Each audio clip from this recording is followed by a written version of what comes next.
every single game this series, they've been in a massive early deficit. And that becomes a lot for any offense, even an offense that has Mookie Betts, Shohei Ohtani, Freddie Freeman in it to come back from.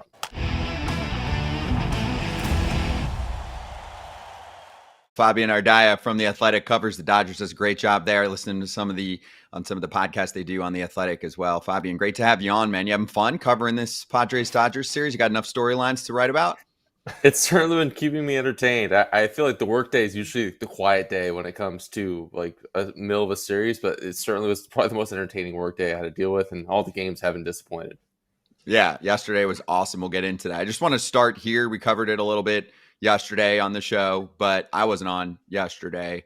What are your thoughts on what went down between Dave Roberts, Jack Flaherty, Manny Machado, and company, right? Because that was the aftermath of that really tense game in LA. And it seems to be a dispute at best, maybe the nicest way to put it. But I mean, you've covered Dave Roberts for years. He doesn't speak out like this and call out a player like that. I mean, some Dodger fans say he's too nice, right? So in this case, when he's calling out a player, it sounds like he meant it, and he was pretty pissed off.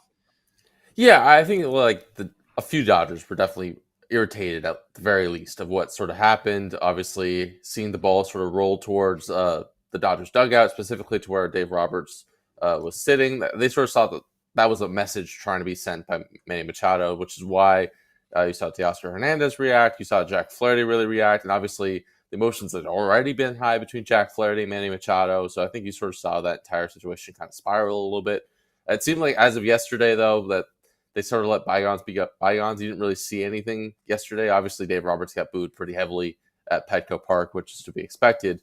And Manny Machado got some pretty loud cheers. But other than that, I feel like it's one of those things where it's been a very emotional, high-energy series, but I think that's sort of where it stayed. Were you able to ask any of the Padres players if they saw the video or their reaction to his throw? Obviously, you're going to rally behind your guy, but just more their reaction to his throw, or even Mike Schilt. Yeah, no, I think obviously Jackson Merrill got asked about it yesterday, and he sort of said like we stand behind Manny. We sort of understand like a lot of stuff happens in the heat of battle. Mike Schilt had a pretty passionate defense of Manny Machado, sort of bringing up that he's like the Roberto Clemente Award nominee, that he's a leader that they sort of see in the clubhouse. And Schilt sort of went a little bit indirectly at Dave Roberts, sort of saying, hey, I'm not going to talk about any other team's players, much less a player on another team that I've already managed before. And that's sort of where he kept it at, and sort of tried to defend Manny and said his team doesn't need defending. Their actions don't need defending. They've sort of shown it on the field. Obviously, they're a really good team. Do you think this whole situation is maybe something Dave Roberts trying to get the boys going a little bit, understanding that, this is going to be an absolute battle, an uphill battle now to win this series? I think there's absolutely something to that. I think any chance you sort of have a rallying cry, especially with where things kind of are with the Dodgers right now, I think it makes some sense. And obviously, I'm sure there's part of him that sort of saw how Teoscar Hernandez, how Jack Flaherty kind of stood up for him in the moment, and kind of have to be with the guys who are there with you and sort of lean into that a little bit. So yeah, I think there's definitely some of that. I think you saw a little bit of that yesterday. Obviously, they go down big, but to rally back and make it a one-run game, obviously they didn't fight back hard enough. Sort of to borrow what Will Smith said after the game, they didn't punch back hard enough. They just sort of obviously came a run short, but to be able to fight back and make that a ball game, especially after how that second inning unfolded, was maybe a little bit of an indicator of that.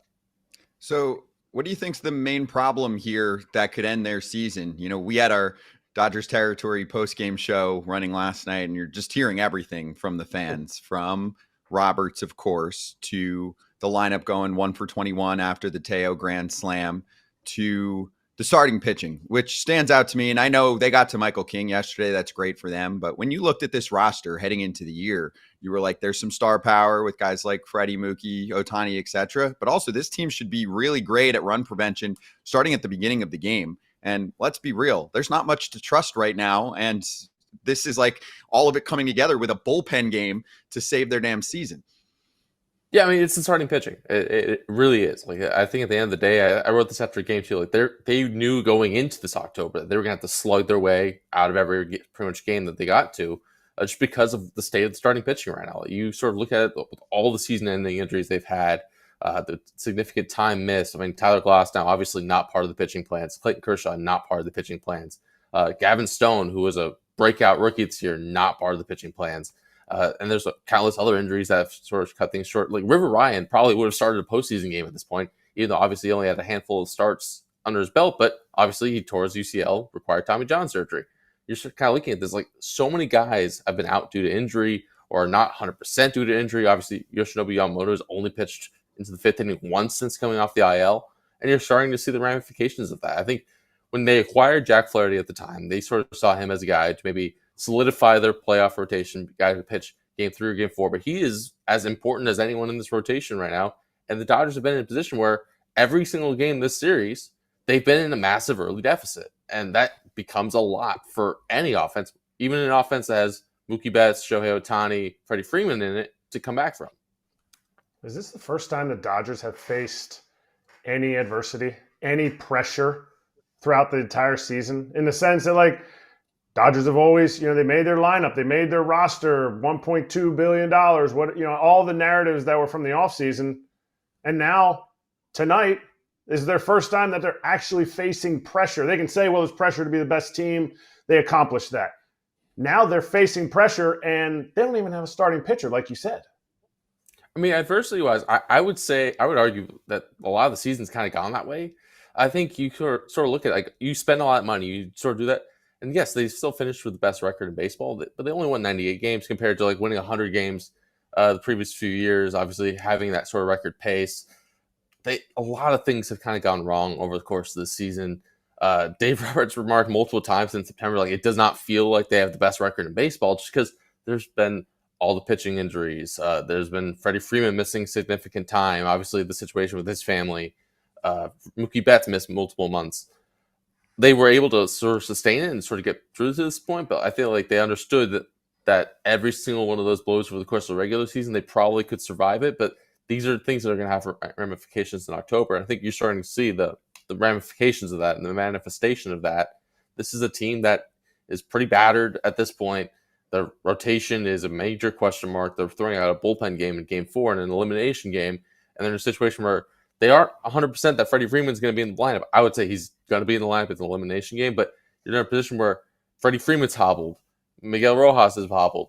A lot of their sort of rotation questions are obviously come and gone. Like, they are still there, but like they kind of acknowledge it at this point. But they are in a position where, yeah, their backs are firmly against the wall at this point, and they have to find a way to do something that they haven't done since the 2021 postseason, which is win a road postseason game, much less back-to-back postseason games. This episode is brought to you by Manscaped, the global leader in men's lifestyle and grooming. If you're looking for that fresh barbershop shave at home, introducing Manscaped's newest innovation, the Chairman Pro Electric Foil Shaver. Head over to manscaped.com and join the over 11 million men worldwide who trust Manscaped by using code FOUL20 for 20% off plus free shipping. I've had so many bad razors in my past, and you only get one face. Make it count with the latest tech in face electric shavers. I'm talking Flex Adjust technology, which makes sure the blades and pivoting head adapt to the unique contours of your face and neck to hit all the angles. There's a travel lock so you don't hear buzzing in your bag from an accidental on-button situation. And the Chairman Pro also features an LED spotlight to help you see every detail. Get the Chairman Pro today and experience a shave that is smooth as a baby's butt. Get 20% off plus free shipping with the code FOUL20 at manscaped.com. That's 20% off plus free shipping with the code FOUL20 at manscaped.com. You were bringing up a couple guys too, and one guy that comes to my mind, Will Smith. He hasn't gotten a hit this whole series. He's got a couple walks, don't get me wrong. Gavin Lux here and there. We talk about bottom of the lineup, how they have to come through, and we've talked about the Phillies, how they're struggling. Where did the bats go a little bit for this bottom of the lineup? And I remember seeing during the season too, they kind of went astray after the first 3 or 4 or 5 batters. It was like, all right, flip of a coin, man. What's the mode, and or what are they trying to accomplish down there? Because it really hasn't been anything. Yeah, I mean, you saw in game 1 where they actually were pretty productive. Like, this is sort of how you wanted the Dodgers lineup to play out, where even if the Padres were going to try to pitch around Shohei Ohtani, it's kind of impossible to do so when you have runner on first and second, 1 out, no out. And that was sort of the case multiple times in game 1. Ever since then, they've gone kind of quiet. Obviously, Miguel Rojas is dealing with a lot of physical stuff. You have seen that manifestation of that the last couple of days. Tommy Edman has struggled from the left side of the plate. Obviously, has been much better from the right side of the plate, to the extent where you saw him take a right-handed at bat against a right-handed pitcher in Jeremiah Estrada the other night. Yeah, I mean, they need more production out of the bottom of the order. Just to, at the very least, create some traffic. So that way, when Ohtani and Betts and Freeman come up, there's traffic on the base pass, and maybe they can start to make something happen. You sort of saw the Padres on the flip side the other night, where they were able to sort of string together. Nothing was really hit all that hard. It was just sort of putting the ball in play. They put the ball in play more than any team in baseball, and you sort of saw just a lot of chaos can happen as a result, and that resulted in a 6-run inning for the Padres. Now, I know they kept them at 6 runs, but did it kind of feel like they gave up? One of our analysts on Dodgers territory, Alana Rizzo, said it kind of seemed like they might have given up in that situation. They kept Walker Buehler in, and he ended up having a great outing. But did it look like they were kind of playing for Game 4 and not looking to burn their bullpen when things got as far out of the lead got as big as it did?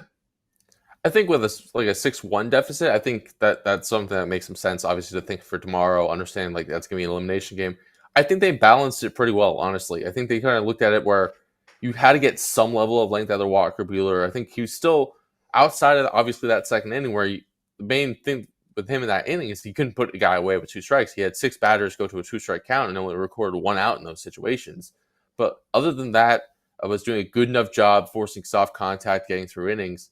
And Dave Roberts trusts his guy. Like, he trusts Walker Buehler in big spots to sort of get through it and be able to give them some length, because they sort of still have to be in a position where you have to try to win today, but you do have to think about tomorrow. You don't want to be in a position where, obviously, they have guys for length today that have menus all series, but they wanted to save as many of their top leverage guys as possible because they understand it's going to be an all hands on deck situation today.